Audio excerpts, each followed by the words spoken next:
honest questions with honest answers. This is Unfiltered, brought to you by the Emergency Medical Minute.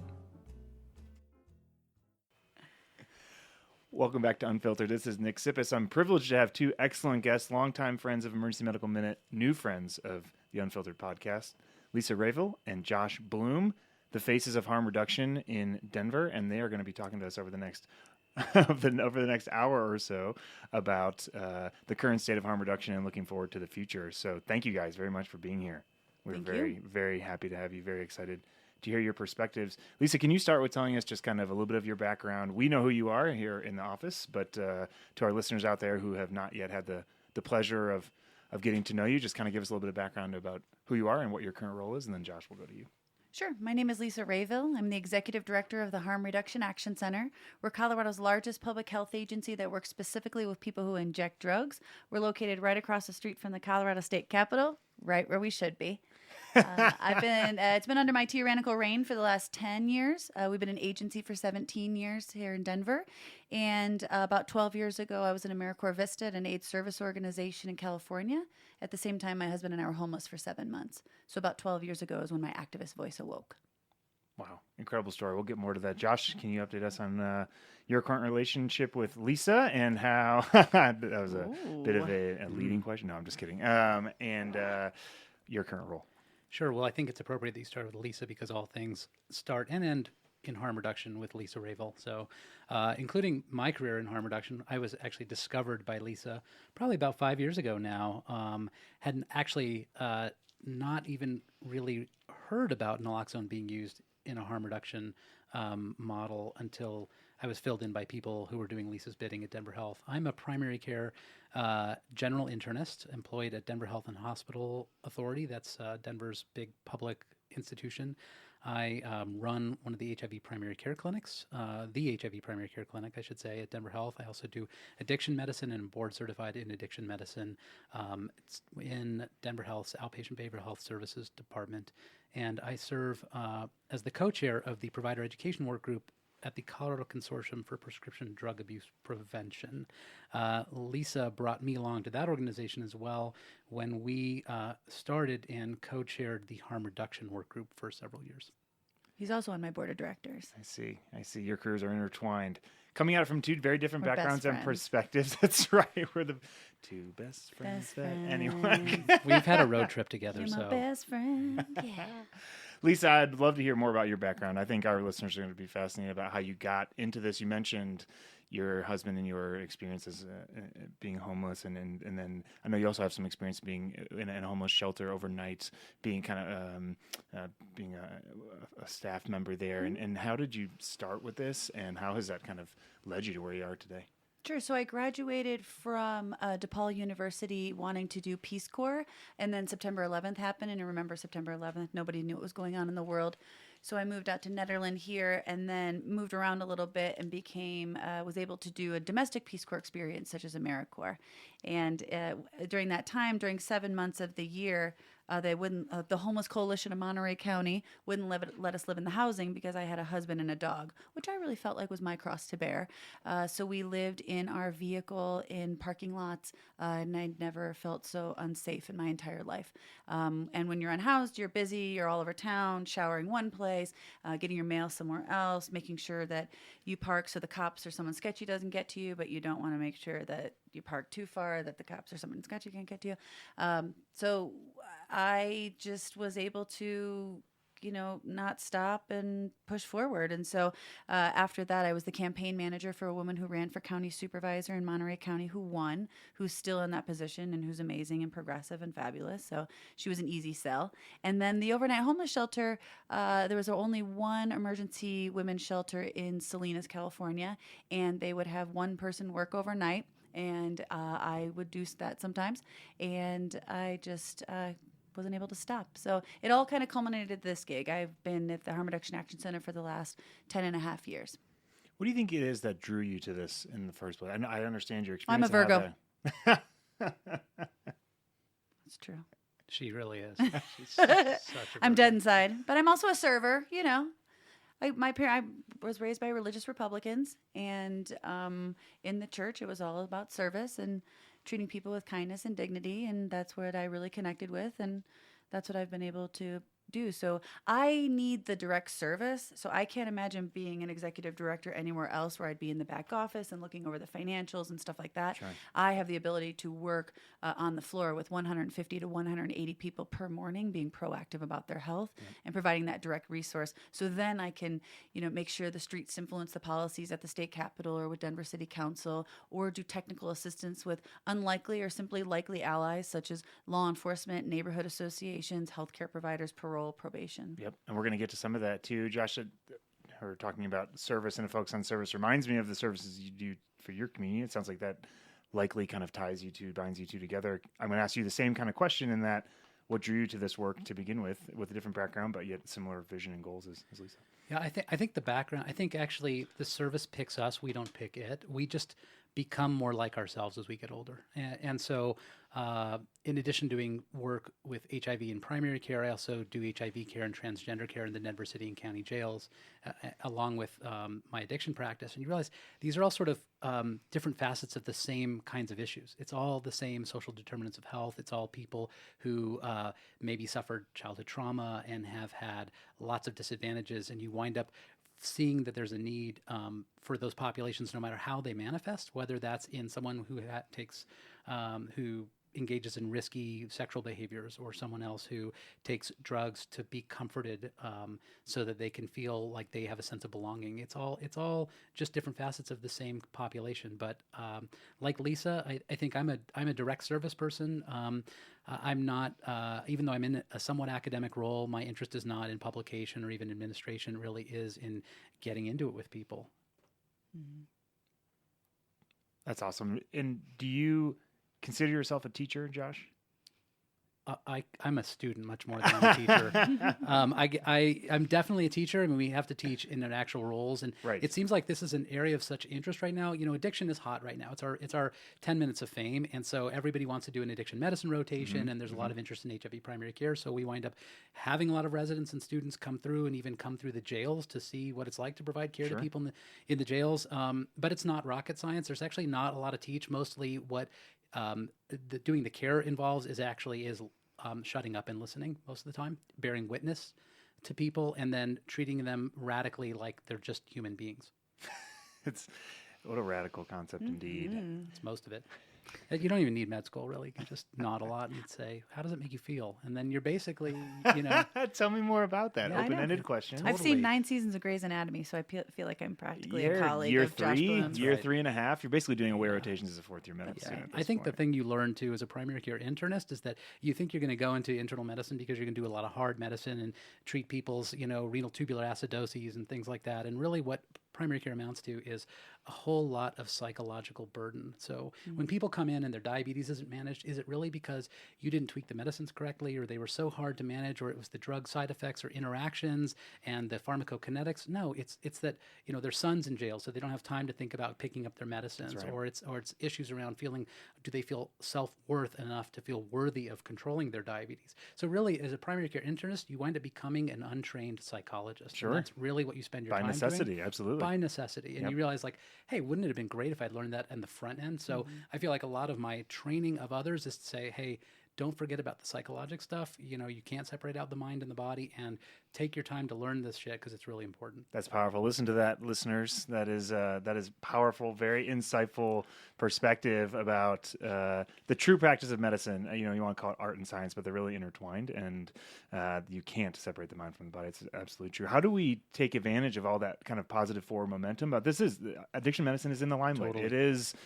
This is its moment in the sun. It's unfortunate that of the reasons that it's gotten that way. It's unfortunate that we've gotten ourselves into that position, but how do we take advantage of that, and how do you see that in your kind of day-to-day practice? Well, first of all, there's all this interest in the opioid epidemic, but Lisa and I both know that that's just like kind of the tip of the iceberg. And as Lisa's seeing, and she'll talk more about, I'm certain, it's all about lots of substances. We have an incredibly substance abusing avid society, which comes from a lot of issues. But I think the interest in the opioid epidemic is our chance to say, hey, maybe we can build a system that treats people with all different, not only substance use disorders, but also mental health disorders, all sorts of other social issues that impact them and social determinants of health. Because really what medicine is being asked to do right now with the addiction epidemic is re-engineer from reverse a social support network. Whereas other, economically developed countries already have social support systems to support people who maybe are impacted by food insecurity, let's say, or joblessness.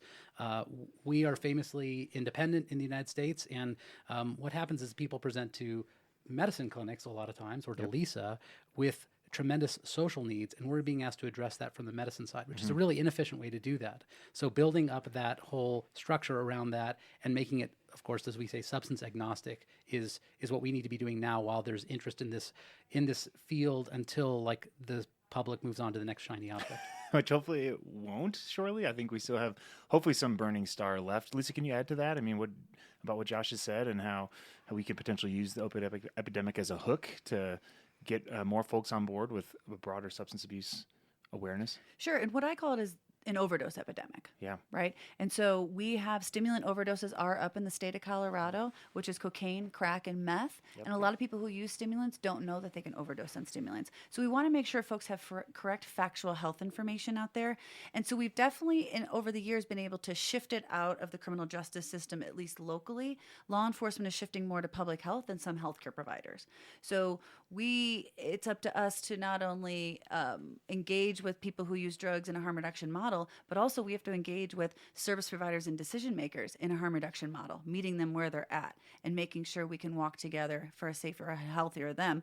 And, we have, people don't talk a lot about benzos. Benzos can be an issue for a lot of folks, and put in benzo blackouts or higher risk of overdosing. And I know we can do better. Absolutely. And our listener crew is kind of a diverse group. We have pre-hospital providers, we have paramedics, med students, nurses, docs, folks from across the spectrum. And this is a topic that I think involves everyone. It's kind of an all hands on deck approach, right? And from our perspective as healthcare providers, interacting and integrating with the existing infrastructure that's out there. And I appreciate your guys' perspective. I do have a kind of interesting question for you. Can you each tell me who the most unlikely ally that you've either had or currently have in your work? Because a lot of this stuff can fall along political lines, right? It can fall along certain divisive ways that we segregate ourselves. So who are folks who you've worked with that you maybe 5 or 10 years ago would have never guessed that you'd be working with? Cops. I knew she was going to say that. What a very, very strange time it is. And even the head cop for the state of Colorado, who wound up being an incredibly stalwart ally, Cynthia Kaufman, who, like you said, crossed the aisle maybe from where a lot of people would sit on harm reduction and social justice issues, but has been an incredible supporter of harm reduction work across the state. And supervised use sites. Yep. I think Narcan became the gateway drug for a lot of law enforcement. Sure. We could talk about that people shouldn't have to die of preventable opioid overdose deaths. Then we talk about how we have black tar heroin in Colorado, which is difficult to snort and expensive to smoke. So you almost have to exclusively inject it. So we talk about people injecting. We want to reduce needle stick injuries in law enforcement. Law enforcement knows they can't arrest their way out of the overdose epidemic, or they would have already done so. They've been very public about that. So they're really shifting more to public health with LEAD, law enforcement assisted diversion, which diverts low-level drug users and sex workers to services and not incarceration. I get more referrals to my program from cops than I do from docs. That's strange. Ouch. But we're all, No, it's a fair point. that's why I'm here. No, that's a fair point. That's right. It is absolutely appropriate. Keep Yeah, going. and so it's been kind of an interesting time for us to be on the front lines together in the midst of this overdose epidemic. Emergency departments, law enforcement, and syringe access programs are working together in a way we just simply haven't before. And so we can agree to disagree on a lot of stuff, and we don't talk about that. But what we are all invested in is the health and safety of our community. Right. Now, we might go about that a little differently, but now it's all hands on deck. And so I think that that's been particularly powerful because law enforcement implements the law. If we don't like the law, then we change the law, and then it's up to them to do the implementation. Right. But then really it's up to us to make sure that they're implementing it properly. So we've passed 7 pieces of statewide legislation in the last 10 years in Colorado, 4 to reduce the harms associated with overdose, and then 3 to reduce the harms associated with syringe criminalization. And it's starting to repair some of those relationships with law enforcement and people who inject drugs on the streets. And that's really what we're trying to do. Got it. Tell me about your approach to safe injection sites. How did you bring this up, and how did you get buy-in, and what kind of roadblocks did you hit? Josh, you're welcome to jump into.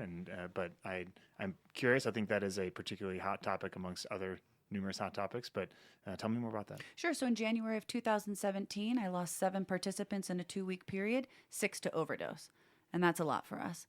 So we had been kind of vacillating a little bit beforehand, and I went to my board of directors and I said, we got to push forward, and they unanimously agreed.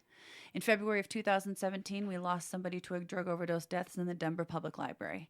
So then we were able to start having that conversation. So it's been incredibly business friendly, as you can imagine. We have injection sites all over town. They're just simply not supervised. And one of the last unlocked places in town people can inject now are hospital campuses. So even hospital campuses have drug overdose deaths that happen. Right. So we have the support of businesses and churches and medical societies, Colorado Medical Society and Denver Medical Society, treatment, recovery, moms, people who use drugs. Because the number one substance use treatment requirement for admission in Denver, the state of Colorado, and the United States is people have to be alive. So we're pushing forward for a healthier and safer folks today because dead drug users do not have the opportunity for recovery. And so when people are alive, there's hope. So when people die, there's no hope. So we've got to keep people alive to see a sunrise tomorrow morning. So it's not, we have them. I want them. It would simply be a program arm of an already flourishing syringe access program. It reduces the injection-related diseases such as HIV and hepatitis C, reduces skin tissue infection, promotes proper disposal, reduces public injecting, promotes public safety, and Promotes linkage to treatment as well. Absolutely, because they're alive. That's a requirement. Just to tag on that, and you mentioned something a little bit before about how most of your referrals, or you get more referrals from cops than you do from medicine, and that's a fascinating statistic. It's also, I want to talk about how medicine's a little late to this game, to the harm reduction game, a little bit, if I can. I would love that. Thank you. Please do. Particularly Nick, and I think ER physicians, emergency department physicians are a little more aware of this, but there's some major specialties, particularly in the inpatient hospital world, like hospitalists, infectious disease doctors, and pulmonary critical care doctors, for whom harm reduction is sort of a non-existent issue, and we really have to get the word out. So, Right. for example, I went and spoke to some pulmonary critical care doctors, and one of them mentioned, about 50% of the people that we see in our ICU are there with opioid overdoses after the weekend. And I say, well, how many of those get some education when they are no longer on the blower on how to inject safely, how to make sure you don't inject alone, how to do a tester shot, how to make sure you save a vein for a hospital stay, signs that you care about the person's well-being, that you're trying to reduce their harms when they leave the hospital. And the answer was never. Crickets. No crickets, absolute crickets. And that same approach applies to the infectious disease doctors. Asked other ones who were, we have patients who are in the hospital with skin and soft tissue infections, as Lisa pointed out, or they're on 6 weeks of IV antibiotics for endocarditis treatment. And how often do those folks get any education around vein care and infection prevention for when they inject, not if they do, because of course, and the answer is never, because I think we assume as physicians in the inpatient side, they're never going to use again as soon as they leave here because they've had this bad complication. So they're obviously going to be cured of their addiction. Yep. And we just don't take a real world approach at all. And additionally, and I know Lisa will talk about the real perils of being an injection drug user who's hospitalized and in the inpatient stay for a while, because I know she has something to say about that. But it sends a message that I'm an ally, as opposed to I'm here as your cop to make sure that you don't do the wrong thing. Mm-hmm. When you bring up these harm reduction approaches, and people actually the patient actually sees you're treating him or her like a human being. And again, addressing real world issues, not simply this ivory tower, well, you're never going to use again, are you? So, Lisa, I don't know if you want to pipe in on what you've heard from your clients around their inpatient hospital stays. And I think it gets tough. No, I'd love to hear that. Is this your podcast now? Sorry. No, I'm happy to usurp surrender Nick. control. Yeah, this is. Kick back, Nick. I'm enjoying this. Yeah. Just a listener. The problem. Well, there's so many problems. So a lot of times it's very difficult to get them to go to the emergency department in general. Healthcare providers and people who inject drugs have a very tumultuous relationship. Sure do. However, there's no bigger health nerds in the world than healthcare providers and people who inject drugs. You guys would love each other. Endocarditis, necrotizing fasciitis. It's very difficult to protect yourself if you don't know how you acquire something. So they thirst for factual health information. Oftentimes I get them into the emergency department and their abscess is lanced without anesthesia because if it hurts enough, you'll stop doing drugs. Well, actually, all that does is the next time they have an abscess, they're lancing it in my bathroom, at my place, or underneath a bridge. Yes, I've seen 9 seasons of Grey's Anatomy. I also suffer from the disease of vasovagal. Wounds are my trigger. So I have to side eye your wound to see if I can go ahead and bandage you up. That's a problem. Also, when I get them into the emergency department, they're usually popped upstairs because they should have been there, 3 weeks prior. Right. And if they're a known heroin or opioid user, they're not kept out of withdrawal. I'm not asking any healthcare provider to get anybody high, but they certainly need to be kept out of withdrawal because of one of two things is going to happen. One is they're going to call their friend and have their friend bring them in heroin so they can be kept well, so they can prioritize their health needs. I think we have a lot of inpatient docs who can identify with Or that. Yep. two, they're going to leave AMA against medical advice, and then you're branded a problem patient. Right. And again, a huge blind spot for us who practice medicine in the hospital is not understanding that opioid deficit that people come in with. So, when that heroin user who hasn't used in 3 or 4 hours hits the door, they are already in a little bit of withdrawal, and they also have their tolerance to deal with. So, if you're talking about treating someone or pre-treating someone before a procedure, you might normally give someone 10 milligrams of oxycodone, let's say, before you're going to treat them. Well, this person already has an opioid deficit of 40 milligrams of oxycodone or the equivalent. So you better be giving them a lot more medicine in order to get them any analgesia than a lot less because you think you're going to teach them a lesson.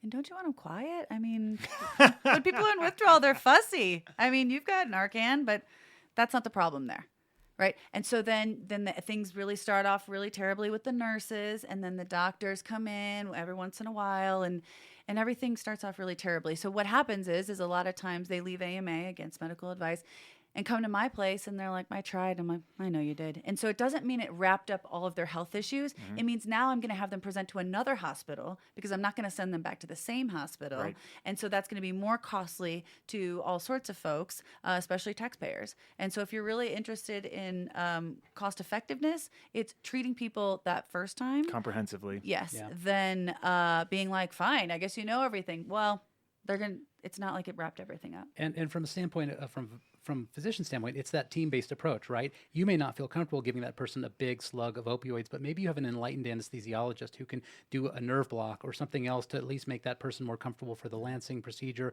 and who also understands opioid tolerance and opioid deficit and is willing to pull out the big guns to make that person comfortable. And then you're working with your consultants and as a care team to take care of that person. Similarly, make sure you have a really good relationship with your infectious disease clinician who really is the enlightened one who understands the nature of these diseases, who's willing to do some education. Mm-hmm.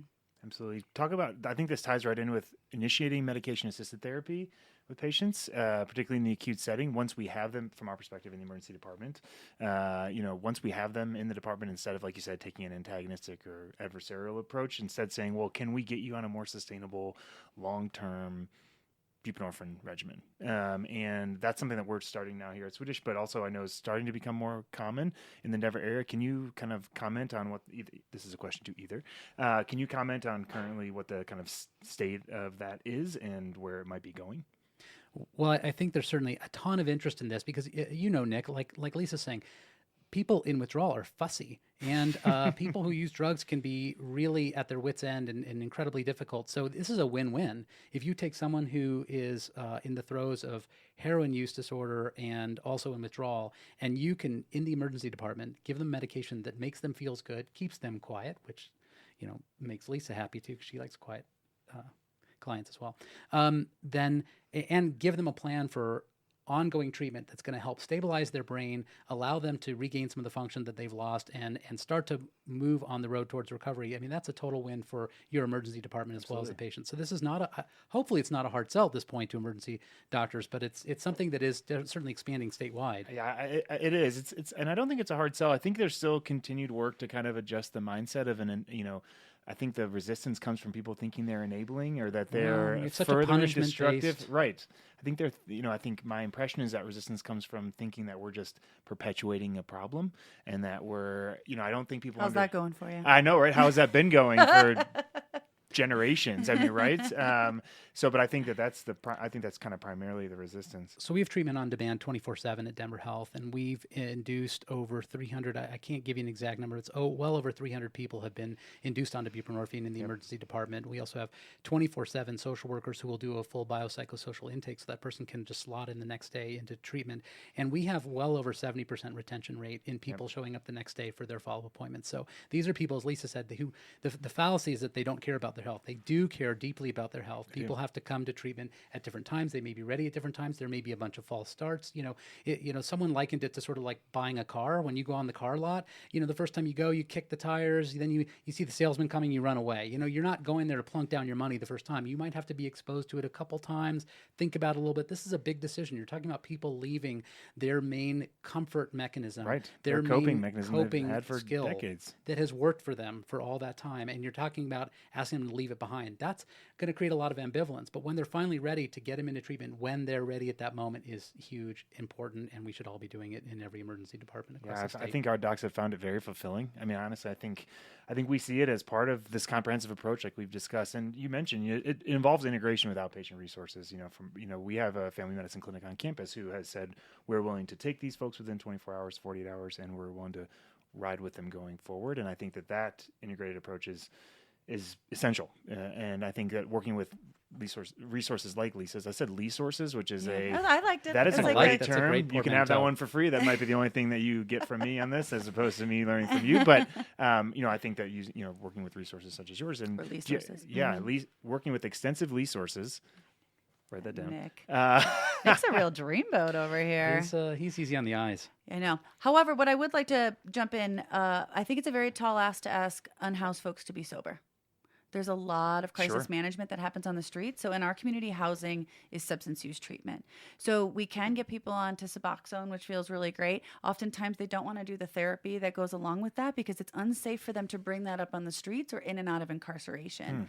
So when you hear about people maybe purchasing Suboxone on the streets, they're purchasing treatment and not purchasing heroin. Right. But they also don't have to sometimes get the DMV customer service that some of the clinics can provide, or have to bring up other stuff where it's simply unsafe for them to bring that up at this time. So we see that a lot. I want to expand on that a little bit because, as addiction treatment, particularly as it expands, as we expand access to medication-assisted treatment on the backs of emergency department physicians, emergency physicians, and primary care, this is sort of moving out of what I would say is specialty care into general care, into primary care. And, specialty care is always things that are limited resource, where it's my way or the highway. You have to follow very strict rules, and it's an all or nothing kind of approach. And when this was the purview of addiction psychiatry, and there were so few of them, it was, look, you're going to be immediately absent from all substances, or you're going to get discharged from care because there's plenty of other people who need treatment. When it comes to primary care, look, we are experts at managing chronic relapsing diseases that people don't necessarily or have variable levels of motivation to treat, right? And so, do you mean to suggest that you don't kick someone out of your clinic immediately if they don't make dietary changes related to their diabetes? immediately, if they don't lose 40 pounds and start exercising an hour a day like Don Stater, then they get kicked out of my clinic. Oh, that Don There Stater. it is. Shout out to Don Stater. Oh, and Don Stater is the new Josh Blum. You heard it so here far first. beyond me. But really, so we're good at this. So it's a harm reduction approach, right? It really is the movement from an absence-based approach also to a harm reduction approach. And suddenly it's, look, are they better off on the buprenorphine, even if they're using other substances, than when they weren't on buprenorphine? Are they better off just taking the buprenorphine, even if it's not coming with the counseling? Are they better off coming to most of their clinic visits and maybe taking most of their medicines, even if a few of them are trickling out and being diverted, even, as Lisa says, onto the street, since most of those are being used actually to treat withdrawal of other individuals? The answer is usually yes. And so Annals published a really nice article in 2018 basically saying, You probably read this that. this is the future of buprenorphine. It really is a harm reduction approach. Absolutely. I also read JAMA, so I know I'm about impressed. that. Lisa reads thank all you. of the journals. All the publications. Thank you. I'm like, What are the biggest Oh, you're about to say Areas- something inappropriate, I huh? was just going to talk about Sarah Palin reading all the newspapers. Oh, What are the biggest areas of resistance that you see currently? Where would you say your biggest headaches come from in terms of people pushing back about your efforts? well, the haters don't really come to my face anymore. I do a lot of tours at our place, too, so it's important because there's no good media representation of syringe access programs. People think they're dark and dingy houses with toddlers running around or something like that. Syringe access programs have a lot of life that are happening in there. So we do a lot of tours for folks to come in to see what we are and what we aren't, and trying to push forward with, especially with supervised use sites. Harm reduction increases public safety, and I think what maybe hurt my feelings the most earlier this year was there was a lot of misinformation that went out that what we're trying to push forward with is anti-public safety. we're invested in the health and safety of the community in which we serve, and so are our participants, because we're the one safe space in the entire world they can talk realistically about their drug use. So they don't buy, sell, and use within our area, because if we get kicked out for neighbor drama, we'll have nowhere to go, right? So, we have good relationships with Colorado State Patrol. We have great relationships with Denver Police Department. We're into good neighbor agreements. I'm the 200 block captain for the Colfax Business Improvement District, because I can assure you Colfax Avenue does not run itself. So we're just public health in your community, and harm reduction has been around since the late 80s in the United States. Only recently have people found us relevant. And so I think, for a long time, we didn't really have to do much with healthcare providers or law enforcement or anybody else, because nobody was even paying attention to us and just assuming that if stigma, shame, and incarceration worked with drug use, they'd have wrapped it up years ago. But here we are, still here, pushing forward for a healthier and safer community. And sometimes it's like, you're with us or you're against us. Join the movement. We can do this. But also, we'll harm reduction people and meet them where they're at. And public safety is number one for us. I want to talk just for a second about, though, sometimes talking to people from different backgrounds. This can all be really jarring. It can be it's a lot of new information. It can feel really different and really uncomfortable for people. And you just have to give them time. You have to really have to validate and listen a lot. A book that influenced me a lot is one called The Righteous Mind by this guy, Jonathan Haidt, who talked about the way different people morally reason. And people who are of a more conservative bend tend to use some other realms that we don't necessarily think of. I think in some of us who are more of a get or done sort of harm reduction approach. And those include things like sanctity. And it can be really hard to just sort of stomach for some people. The way that Lisa vasovagals with Seeing a Wound, some people feeling like someone injecting a needle into their arm can be very difficult for people to just think about. It can feel like it disrupts the sanctity of a human body, and that's something that is really repugnant to them, frankly. And it takes them a while on a level that is really not an intellectual level. And I think you have to give people time to come around to that, to see the health benefits. So their initial reaction, their initial gut reaction may be really that they abhor the way we're this approach to drug users. But if you give them time, if you give the cop time to see the people who are really suffering from the epidemic, or see the grieving mother after a child dies, or things like that, you can eventually come around. But it just takes time to move the needle in people's moral reasoning. True. That's powerful. Oh, like number 2. There we go. No, it really is. I think it's a lot of listening. Listening is the key, right? Right. It's what we do in medicine. You sit there, you listen, you bear witness. You cannot try to convince someone to believe what they don't believe in their gut. You just say that's really valid, and then you counter with some information, and you give it time to sit and let them come along at their own pace. Which is exhausting. It is. It's one person by one person. It is. I think that's what's most frustrating about the movement too. Is it's very difficult to, once in a great while you can get in front of a lot of people, but it's really one-on-one. They have to be able to ask questions. The biggest question, the number one question I always get every time I present is, do you refer to treatment? Fuck yeah, I refer to treatment. Let's talk about what treatment looks like for people. Let's talk about what relapse is a part of recovery for so many folks too. Like, let's talk about how we don't really have much treatment for stimulant users. Let's talk about inpatient feels like a story of hope at this time, and medical detox feels like a story of hope. Let's talk about, when folks are like, I don't know, I guess I just failed treatment. And it's like, no, treatment failed you. Let's talk about what it looks like for a healthier and safer you today, and how can I support you? And so, I'm a fan, obviously, of treatment, but also that's not going to be the end all be all for everybody. Success is going to look very different. Some people it's going to be flourishing and living life of recovery. Some people it's going to be using an alcohol pad so they don't go into the emergency department anymore with skin tissue infections. That's going to be a win. That's going to be a high five. And then you can build on those changes. You can build on positive incremental changes instead of like, oh, you did that wrong and this wrong and I don't know. Like, well, how are you supposed to flourish that way? So harm reduction means we're rooting for you. And so we get excited. I got most spirited in high school, so it's kind of my thing. But it's like, this is exciting. Yes. Like I was just talking to somebody today who got into housing. He's on methadone. He is really in just a great place in his life. And he's just like, I can't believe this. This is so great. And I was like, you deserve this. You deserve safety. And I think a lot of what people don't have is safety. And so it's just talking about what does safety look like to you today. And when I'm talking to folks who are like, oh, I wish everybody was in treatment. Well, that's a very magical world. And also in a very magical world, there'd be no drugs. But we live here.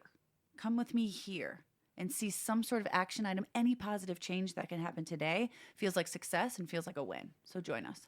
It's huge. I want to echo what you said. First of all, you were the most spirited in high school. For, Well, I got it in did you- sophomore year. Yeah. I was going to say, were you the mascot? Did you dress Wait, up what in, like, a happened dog junior and suit? senior year? If Well, you're a sophomore, I you're mean, most they can't give spirited. it to me the whole time. Thank you for asking. No one ever asks. So I was on the volleyball team, and it must have been freshman year, and I got most spirited. I'm a really loud woo girl and clapper, Nice. and really pumped for the gals. And in the 8th grade, I thought I was going to get it, and I didn't get it. And only Who got it? Do you remember? Fucking Rachel McNeil. I know you'd remember. Fucking Rachel. Hold a ass grudge Mc- for If Rachel yeah. McNeil's a decades. visitor or a listener to the podcast, Dr. McNeil. come visit in. Yeah. We'll smooth this out. Yeah. Fucking Rachel. Well, and I felt terrible for the church, not the church, the secretary of the school, because only people that won awards got invited. But I just kept going back every day being like, is my invitation here? And finally the secretary to be like, I don't think you're winning an award. Would you consider that a formative experience? In your... Can you believe it? She hardly remembers it I at know. all. Also, Crystal this clear. other gal turned the entire 5th grade class against me. I won't get into that, but thanks for being here, everybody. Stay tuned. That's for the next podcast. That's right. I'm trying to remember what you were talking about before. I don't was gonna either. say I don't something know. about, Rachel you know, McNeil. Most I spirited. know it. I was going to talk about just so that really the perfection being the enemy of good, you know, and that in medicine we're not that great at giving people incremental positive feedback. Right. We want them to quit smoking, right? So the quitting smoking is great. You quit smoking. That's fantastic. Good for you. But when the person comes in and says, you know, I was smoking 2 packs a day and now I'm smoking, 1.5, we tend to be a lot more tepid in Well, our your chart praise. still says you're a cigarette tobacco abuser. We're so binary So- in medicine, and we expect perfection. And to Lisa's point, and this is also the concept of dolphin training. I don't know if you guys have ever heard of this. There was a great New York Times article about how they train dolphins through these super complex steps. You don't wait till the dolphin swims across the pool, picks up the ball, swims it back the other side, and then puts it through the hoop. They can't learn it that way. You have to break it down to individual steps. So as soon as the dolphin makes the move towards the ball, you reward the dolphin. Then when they get that figured out, they have to get the ball. Then you reward them when they pick up the ball. Then you reward them when they bring it back. Then you finally reward them. So you reward them every step of the way. And we don't do that very, very well with our treatment of disease or particularly with substance use disorder. We don't give people reward. I saw a patient just on Tuesday who came back in despite the fact that his urine toxicology didn't have the buprenorphine I was prescribing in it, but had lots of other opioids and other drugs in it as well. It would be very easy to say, what the heck are you doing here? You know, I'm discharging you from care. He was simply psyched that he came back. Right. And I had to say, yeah, you came back despite the fact that your roommate has endless quantities of oxycodone tablets that he's sharing with you. How could someone possibly be expected to be sober when you're living with someone who's supplying you with drugs and you can't get out of that milieu? The fact that he came back and was motivated to stay engaged in treatment, I just had to celebrate that because really that's a win that he was there. is.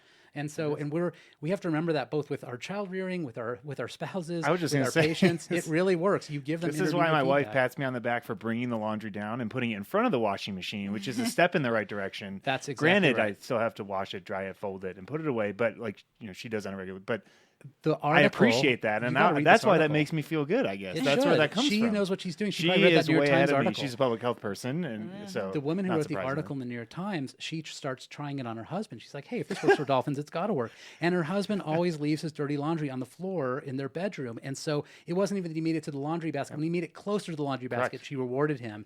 And pretty soon, there's the underwear in the laundry basket instead of on the floor. Exactly. So just throw me a sardine. I'll be thrilled.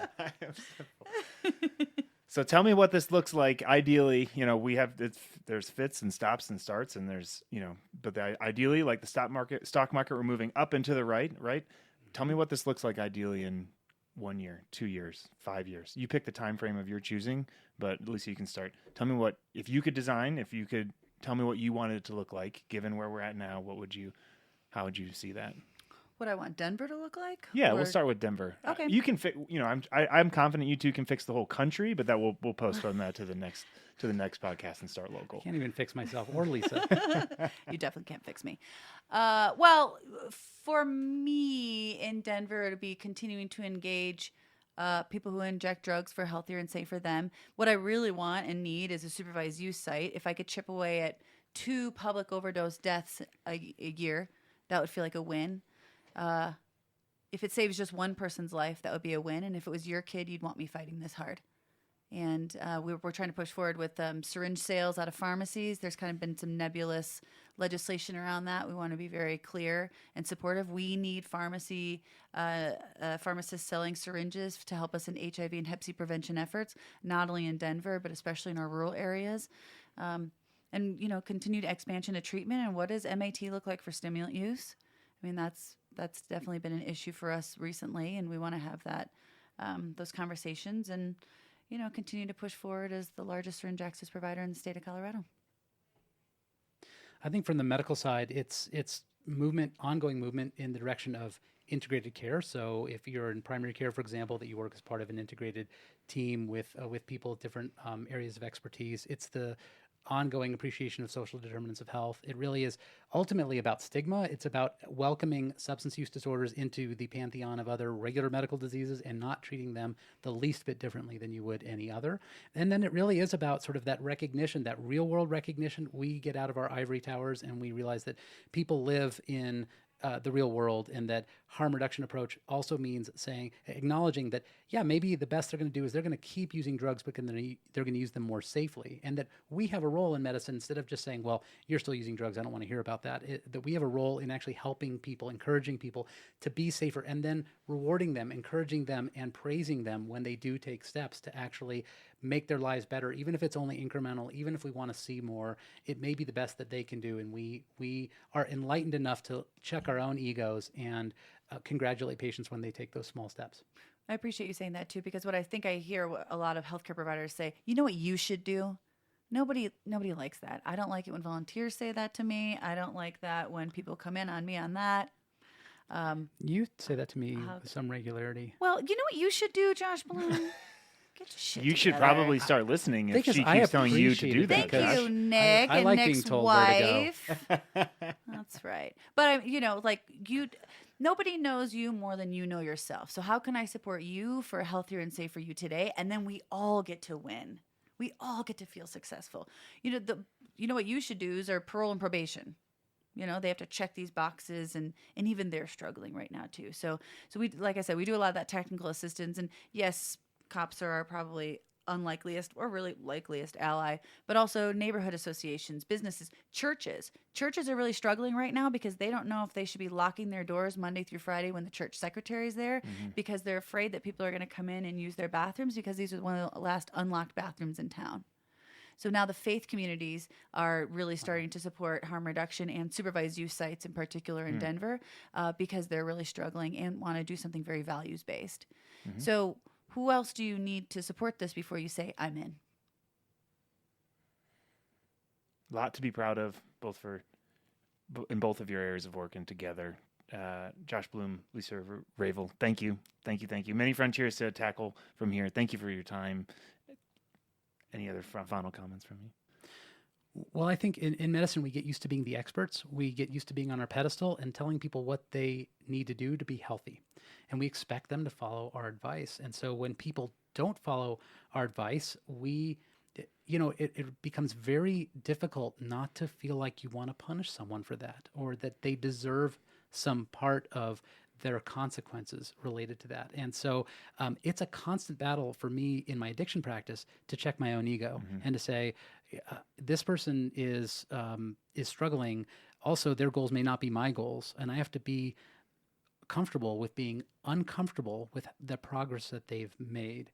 But I particularly have to say, look, my impulse to punish that person for not doing what I told them to do has no place in a therapeutic relationship ultimately. And in medicine, we have a lot of ego. It's a lot of ego checking, but on a really conscious and difficult level. I mean, I'm literally having to bite my tongue at times to prevent myself from going into maybe a parent-child kind of relationship with a patient where that's not serving anyone. Every time my folks get out of the hospital, they come back to the exchange and say, oh, I was in the hospital, my very first question is, were they nice to you? 9 times out of 10, they weren't. And so then I'm kind of feel obligated to say, well, I'm really sorry to hear about that. Maybe we should try another hospital next time. That's a problem. That's a problem when I'm eating it for healthcare providers, because I get lumped into that because I'm not a healthcare provider.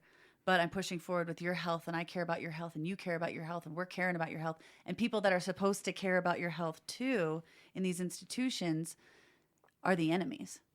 And I think we can all do better. But when I'm simply, were they nice to you? And they say no, I'm apologizing. Josh, do you think that comes from a place of, it feels hurtful sometimes as a physician to feel like somebody, you could imagine it feels like they're just ignoring you, or they're just constantly not responding to the treatment like you'd want, or refusing your treatment. And I don't know if that's, where do you think that comes from? That kind of approach to, I'm trying to think now. That's powerful to hear you say that. And I would never want any patient with any condition, medical, physical, spiritual, mental, to feel that way. I don't think any of us get into medicine to make people feel that way. Why do you think that happens? Why do you think we get to that outcome? Well, I think in medicine, we're trained to get results, right? And one thing is, as I'm sure you know, I get judged on the hemoglobin A1C levels of my patients in primary care. Well, I might be telling them all the best information, and they may be ignoring it. I may be even doing a good job of trying to motivate them, but their hemoglobin A1Cs may be 9.5. So in medicine, we do judge ourselves on the results of our patients. So it's ingrained. It doesn't matter if the patient wanted to do what you asked them to do. The expectations that you're going to get them to do that. So I think it's really cultural in medicine that we get them to change their behavior, and we win. Yeah, we win. It's really hard. And I'm not saying that when you meet someone where they are, that it's so loosey goosey and you set no expectations. I mean, to me, the critical thing is the radical approach is that you treat, whether they're people who are incarcerated or people who use drugs, the radical approach is you treat everyone like a human being who deserves respect. But that can also mean setting some real expectations, or if they set some goals for themselves, holding them to those goals. And you can voice disappointment when they don't make them. It's okay.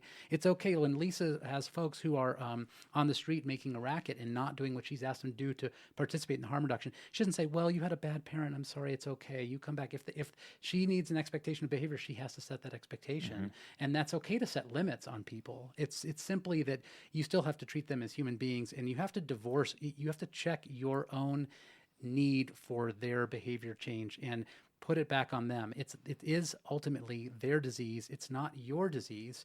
And that's where that motivational interviewing approach comes in, where it's what are your goals, not what are simply my goals for you. But I do think culturally we have some reckoning in medicine. And just because you're a harm reductionist doesn't mean you're a chump. Nobody wants to feel chumped. But we can talk about what fairness looks like, and we can talk about how you're going to rise to the occasion. And I know you can, and you're a leader, and other people are paying attention to you, and I believe in you, and I know you can do this. And almost always people rise to the occasion. And like you said, setting expectations about these are our principles. We stand for safety. We stand for health. We stand for respect and treatment of each other as human beings. We meet each other where we are. And then every case is different, and you try and meet them where they are. How do success stories get back into the community? You mentioned someone earlier about one of your patients, one of your clients is now on methadone and housing and is thriving, it sounds like. How does that story get back to his cohort? Is it formally, informally? How do they learn that there is hope and they can get to a place where a lot of them want to be? How does that get back to them? Well, people who use drugs knows the world wants them abstinent. And for one reason or another, it's not going to happen today.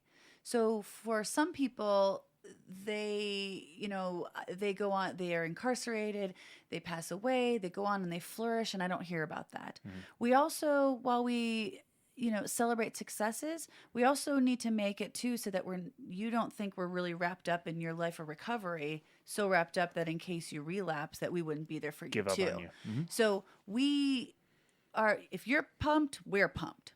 Right. But we're not going to make a big deal to other people about that, too, because we want people to feel safe in our space, whether or not they're using. Yeah. So, it's not this big freak flag kind of waving thing, but more as a community that you have stuff to offer as someone who's currently injecting today. You're the expert. What ticks me off a lot of times in like local media stories or the larger community is only when people are living life of recovery are they valued. Is their story valued? But somebody was holding their hand and walking them through it when they were using, and nobody was paying attention to them. And so there has to be a place for that too, of people who are living today and giving back today. And so half of my staff are current and former injectors. 5 of the 8 of us are currently or formerly homeless. It's important that we reflect the community in which we serve. And at some point, 100% of my staff will be active users. I think reflecting the community that you serve is an important principle that we struggle with in medicine too, right? Like you said, there are ways of life, there are people and situations that are very foreign, very difficult to understand at times. People make decisions that are difficult to understand, and that concept of being comfortable, being uncomfortable, and trying to genuinely empathize with patients that we see in the clinic or inpatient, and trying to conduct a genuine process of shared decision making that incorporates where they're coming from is something that's a struggle. I can speak personally. That's something that requires a lot of mindfulness and intentionality on my part to be able to take a step back, to not have that visceral, understandable reaction of punishment, of wanting to punish or jettison them and have nothing to do with them, which frankly is kind of easy in the emergency department, right? Because you just hit the discharge button. And you're under such time pressures in the emergency department as well. And, I think it takes a change, a shift in mindset for us, and just kind of redefining what success looks like, right? I think that's kind of a theme that I'm kind of hearing over the course of our discussion today is how do we define success? And it's a dynamic, step-by-step, incremental, fits and starts kind of way of defining that. Sometimes I just think even if you're not sure how best to respond or you're really trying to check your own ego, the best thing you can do is just shut up and listen. And I know that's hard in the emergency department when you have a limited amount of time, but when you hear someone tell a story, particularly a story that is of a traumatic event or something like that, or something they're going through, and when you listen actively and just respond with, that sounds like that must be really hard to tolerate or really hard to deal with. When you bear witness to the pain of your patients, even if you do nothing else therapeutic, you've just created a connection. You've just heard that person. They've heard, they've felt heard and will come back and see you again. So I think at a minimum, that bearing witness is hugely powerful and therapeutic in medicine. And that's genuine medicine, I would say. Agreed. It's just been a pleasure to be here and be invited here. And I really appreciate that you chose this as a topic. It doesn't get a lot of airplay, and Nick, I think it's really enlightened of you and the folks here to choose to focus on harm reduction, because I think we in medicine just it's a giant blind spot. It's a blind spot. Join us. This is where the glory is, people. That's right. We look forward to seeing more clearly. Thank you to both of you. Thank you. Thanks for having us. We are on a quest to provide the world with free medical education. Please help us out by rating us on iTunes, following us on social media, and subscribing to our newsletter at emergencymedicalminute.com.